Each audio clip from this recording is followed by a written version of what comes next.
हिमालय की बर्फीली चोटियों के नीचे फैले हरे भरे पहाड़ों के बीच में शांतिवन नाम का एक छोटा सा गांव बसा हुआ था। गांव का नाम उसके स्वभाव के अनुरूप ही था, शांत, सुंदर और सुकून भरा। यहाँ के लोग सरल और परिश्रमी थे।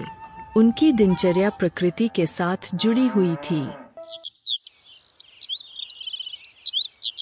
सुबह होते ही लोग अपने खेतों में काम करने निकल जाते और शाम ढलते ही घर लौट आते। शांतिवन का वातावरण इतना शुद्ध और पवित्र था कि यहाँ आने वाले लोग इसे स्वर्ग का एक छोटा टुकड़ा मानते थे।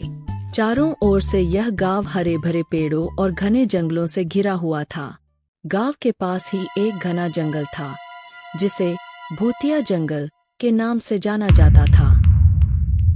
हालांकि इस जंगल के बारे में कई कहानियां प्रचलित थीं, लेकिन गांव के लोग ज्यादातर इन कहानियों को अंधविश्वास मानते थे।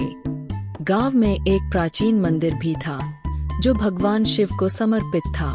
मंदिर के चारों ओर फूलों की क्यारियां थीं और वहां का वातावरण हमेशा सुगंधित रहता था। गांव के लोग हर सोमवार को मंदिर में पूजा करने आते थे और भगवान शिव से अपने गांव की रक्षा के लिए प्रार्थना करते थे।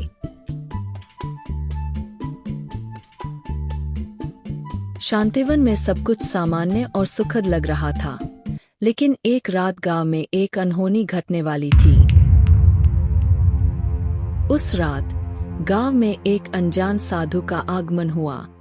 उसने गांव वालों से कहा, मैं बहुत दूर से आया हूँ, मेरे पास समय नहीं है, लेकिन मैं आपको एक चेतावनी देने आया हूँ। इस गांव के पास जो जंगल है, वह अभिशप्त है। उसमें ऐसी आत्माएं बसी हुई है जो सैकड़ों वर्षों से शांत नहीं हो पाई है। गांव वाले साधु की बातें सुनकर चिंतित हो उठे, लेकिन गांव के मुखिया ने उन्हें शांत किया और साधु से कहा, महात्मा, आप हमारी मदद करें, हमें बताएं कि हमें क्या करना चाहिए।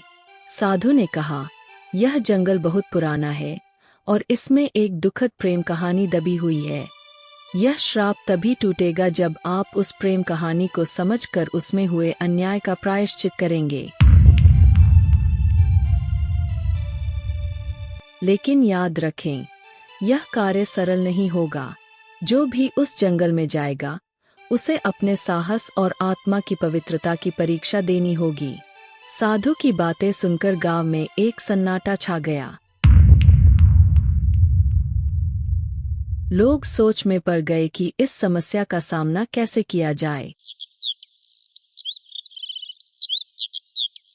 अगले दिन गांव के मुखिया पंडित हरिदास ने सभी गांव वालों को मंदिर के प्रांगण में इकट्ठा होने का निर्देश दिया, ताकि साधु उस श्राप के बारे में विस्तार से बता सके।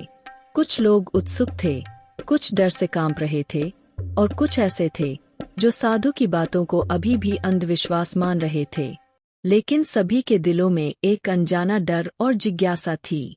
साधु, जो अब तक मंदिर के अंदर ध्यान मग्न था, धीरे धीरे बाहर आया। उसकी आंखों में गहरी उदासी और चेहरे पर एक अनकही कहानी की छाया थी। उसने एक बार फिर सबको संबोधित किया, हे गांव वासियों, जिस जंगल के बारे में मैं बात कर रहा हूँ, वह साधारण जंगल नहीं है। वह जंगल एक समय हंसता खेलता हुआ स्थान था, लेकिन एक घटना ने उसे श्रापित कर दिया।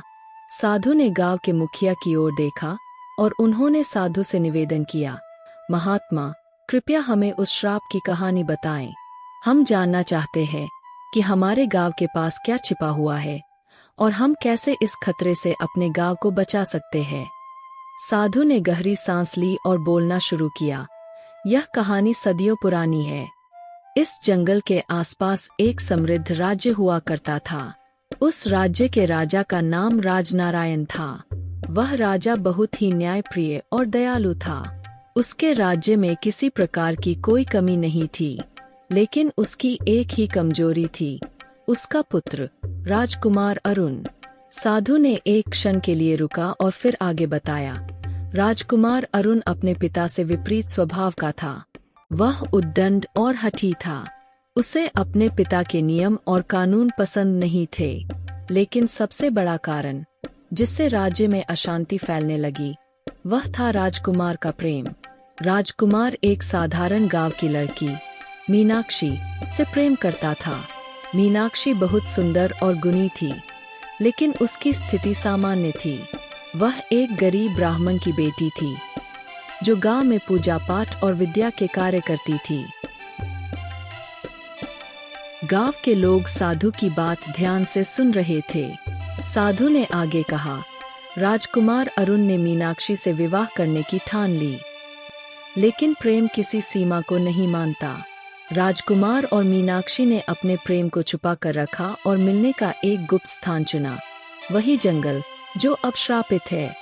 उन्होंने उसी जंगल में एक मंदिर बनवाया, जहां वे गुप्त रूप से मिलते थे और भगवान शिव की पूजा करते थे।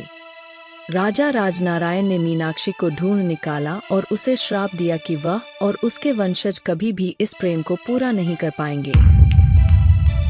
इस श्राप ने मीनाक्षी की आत्मा को उस जंगल में बांध दिया। मीनाक्षी की आत्मा आज भी वहां भटक रही है, अपने प्रेम को पूरा करने की आस में। उस दिन से उस जंगल में जाने वाले सभी लोग गायब हो जाते हैं या फिर बुरी आत्माओं का शिकार बनते हैं।